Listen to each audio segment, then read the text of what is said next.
Hello. Check, check, 1, 2. Check, check, 1, 2. Hey guys, it's Mick. Here with MissKonception, Skoolie. I believe this is the first video. It's actually my second go around, but first video. So let me tell you a little bit about her. She is a 1994 Bluebird TC 2000 flat nose rear engine. See all the way down there. 72 passenger. Sorry, I'm using the front camera, so I can't really see what I'm doing here. 72 passenger, 5.9 liter Cummins. Not 100% sure on the transmission just yet. Automatic. Air brakes. Tires actually are in really good condition. She also came with brand new batteries and a full tank of gas, which, you know, these big old tanks, man, these are expensive. It's like a $300, $250, $300 benefit for us. So, take a look at the tires real quick. So you can see these are the rear tires. I don't know if you can see anything. Yeah, pretty decent size. Pretty good, well, quite a bit of tread on them. Let's see, where's the battery box at? I think the battery's over here. Came with the whole brand new battery kit. That SOB is heavy. But, alright.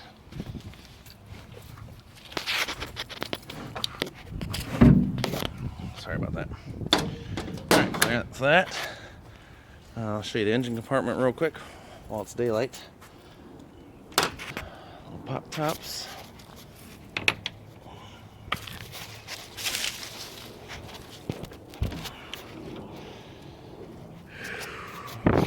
You see me peeking in here. Like I said, Cummins 5.9 liter. It's all actually in pretty good shape. Nice tension on the springs, or on the belts, I mean. All this. Air intake.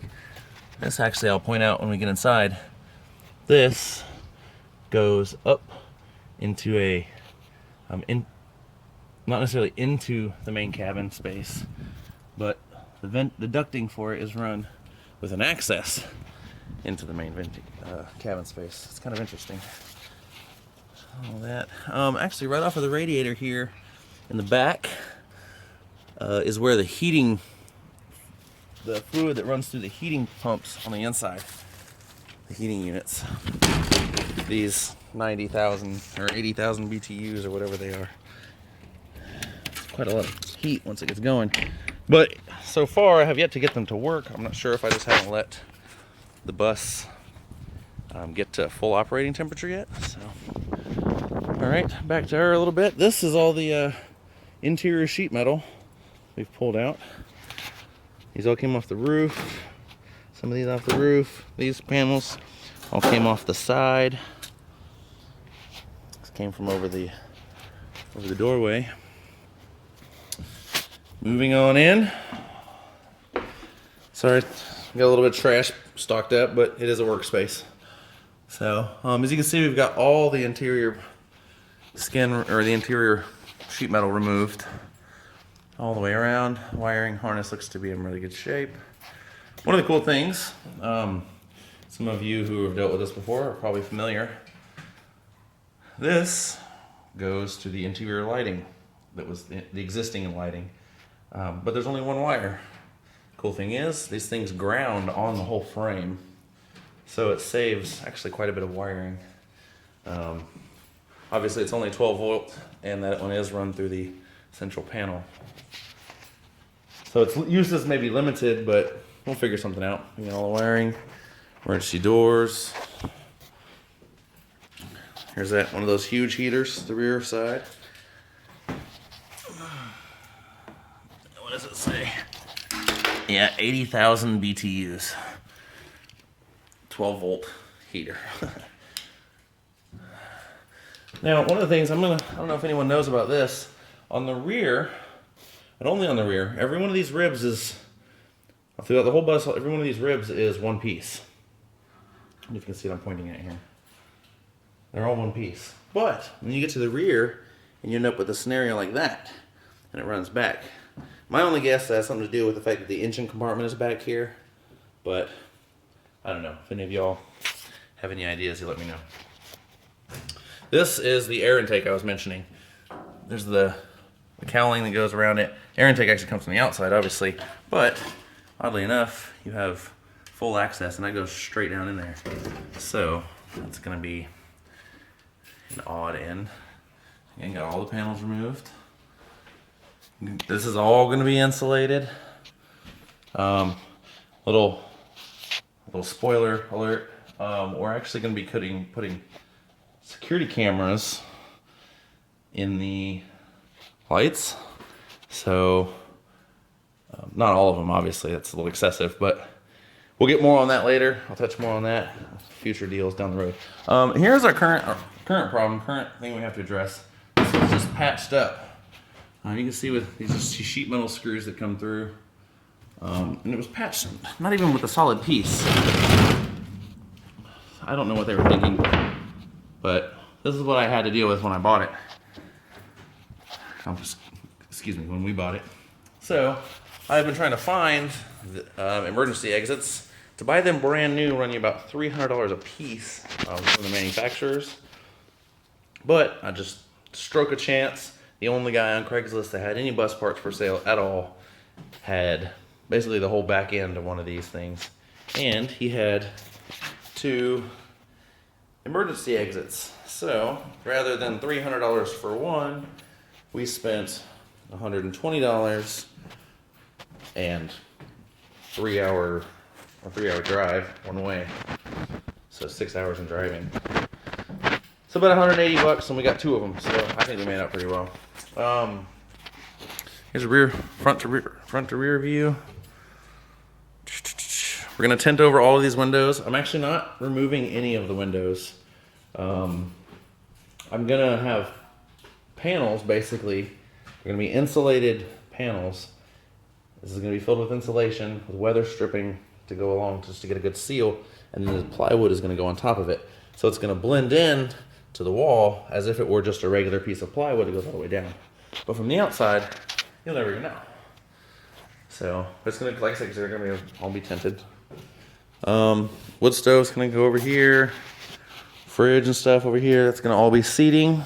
This is gonna be kitchen and countertop area. The sink is gonna be here. Countertop.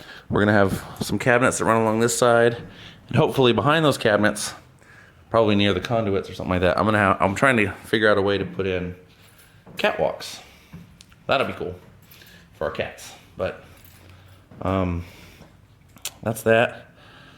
Right here's gonna be the shower probably, and then shortly here's our bedroom.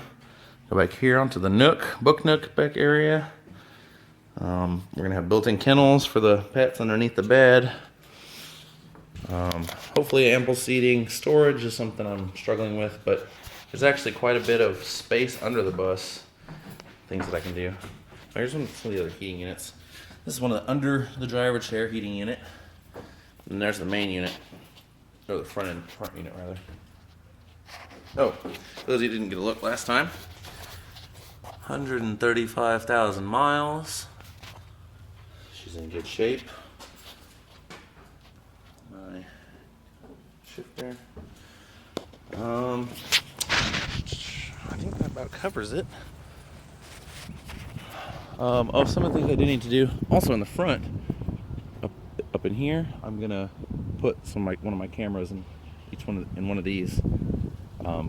That way, just so I have a good view of what's going on around me. I'm pointing down so I can see how close I can get to the curb or whatever. I'm gonna have cameras that point with this view down this way, probably starting at the top. They're gonna point down so I can see what's on the side. You know, for whenever I have any of those panels up and I don't have any of the windows, I'll be able to see, which is always cool. There's the access panel, which gets you inside where all the switches are. Interesting fact, all of the lighting under that control panel, let me show you what I'm talking about here. Walk around. see if we'll blow anyone's mind with this. Right here. All of this, all the lighting that goes under here, it's all run off of, see that device right there? That's fiber optic, in a manner of speaking. Yeah, and you can see the fibers wires right there. That's all the lighting that runs underneath there. I thought that was kind of cool. My 1994 bus has fiber optic. All right, guys. Well, that pretty much sums it up. Oh, one of the last things I was saying, I am actually going to put the second emergency exit probably right about here in relation to the front, just over the back, about 3 feet back from the front wheel axle. So hopefully it'll provide ventilation and whatnot.